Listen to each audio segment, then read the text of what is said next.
Hello, everyone, and welcome to another episode of Acupuncture's My Life. Now, today's episode will be the first of a three-part series on the symptoms of mental illness.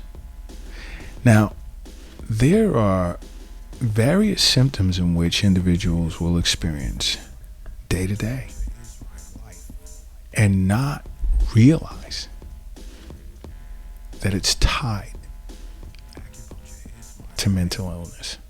And when I say mental illness, this can include depression, anxiety, so forth.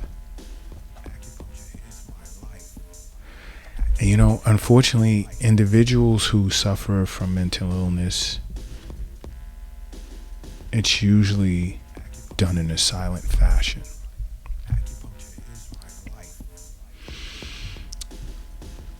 There are also many individuals globally who do not realize they even have a mental health issue that's causing them to experience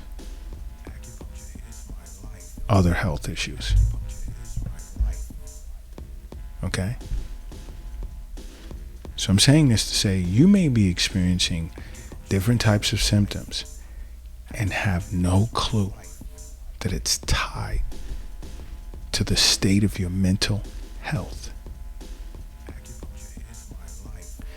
And these symptoms that you may be experiencing on a daily basis, I'm going to say you should not ignore. And here is yet another reason as to why you should see an acupuncturist on a regular basis. And I noticed that some individuals who contact Acupuncture's My Life will say, "Doc, I can't afford to see an acupuncturist every day."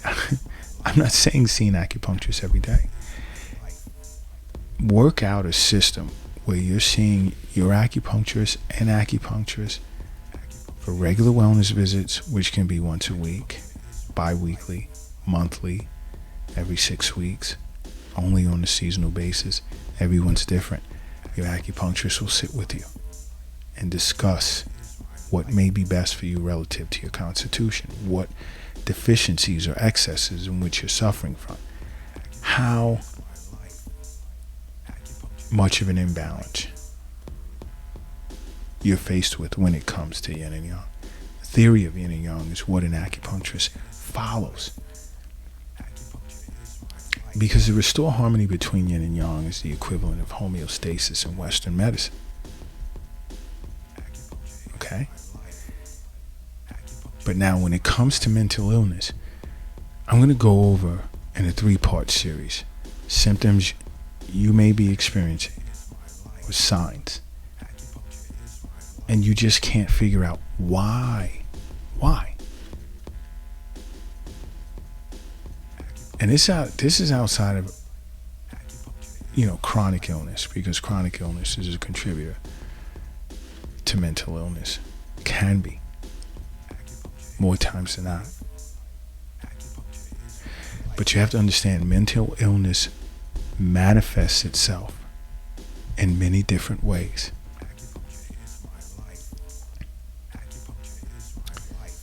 Which will include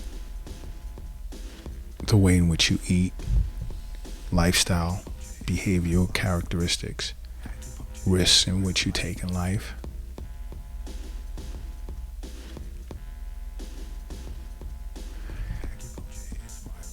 But I'm going to go over some of the symptoms for you to think about. The first being obesity. Now, a person can become obese relative to several different reasons. But what is more obvious is diet. You see, an acupuncturist understands that what you eat can contribute to mental illness. It can affect your mental health, such as eating too much in the way of hot energy foods or phlegm damp producing foods, or even cold energy foods, or even irregular eating habits, as well as not eating enough. Because there are some individuals that may eat one fruit for breakfast, a small salad for lunch, and tea for dinner. I'm just giving an example.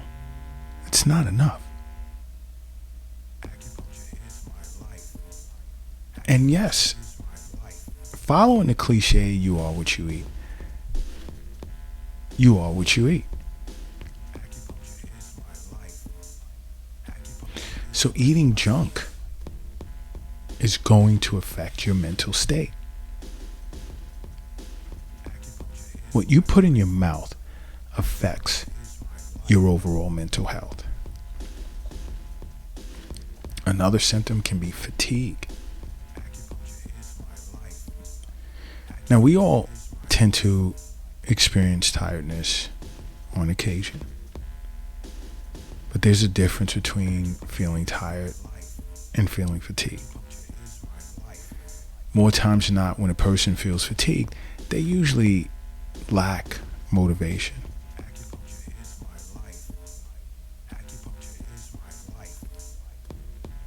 And they usually feel as if they're not getting enough rest, no matter how much they lie in a bed and attempt to sleep. Now, fatigue can be as a result of many different things, but your mental health can cause fatigue as well, because you see, to an acupuncturist understands that mental illness has a tendency to cause latent heat to rise, creating a yin pathology, serving as a cause for fatigue. Okay? This is why I say, see your acupuncturist. I constantly say this. Because to sit with an acupuncturist or contact acupuncturist in my life, we will well educate you as to what's going on, why you're presenting with certain symptoms, recommendations on adjustments to make. If required, we'd recommend an herbal formula along with acupuncture, or an herbal formula as a standalone, especially with one being sinus problems. Many individuals don't realize their sinus problems are as a result of their mental health, and sinus problems can cause mental health issues.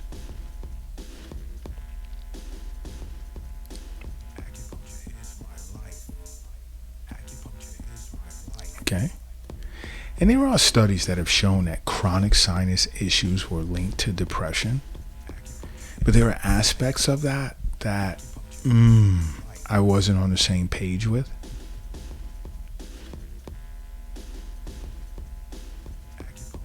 But I'm coming from the reverse direction, because chronic sinus issues,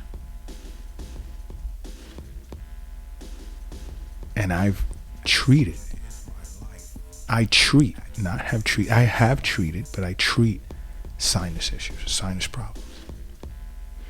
And I noticed that some individuals who've had it for an extended period of time, years, the way it affects their mental health, it's not good. But to clear up these sinus issues, I myself would even notice a change in the person as a result. So chronic sinus problems can be a symptom.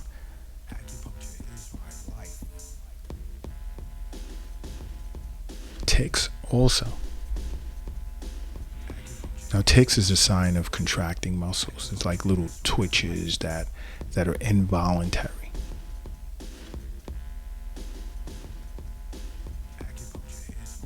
And that can be a sign of someone with mental health issues.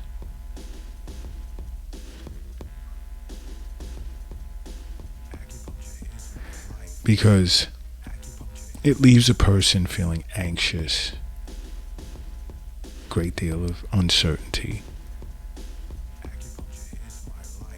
which tends to result in even further mental issues, mental health issues. Because more times than not, twitches are a sign of anxiety, but in some cases, it can be a sign of nerve damage where a person has multiple sclerosis and they're not aware of it. And this is why I say over and over, like, if you do your annual or semi-annual visits with your physician and establish a wellness visit pattern with your acupuncturist, these are things that you're really not going to worry about. You're taking a huge burden off your shoulders. Which is why I'm always saying, make acupuncture a part of your life. Because acupuncture is my life. What's yours?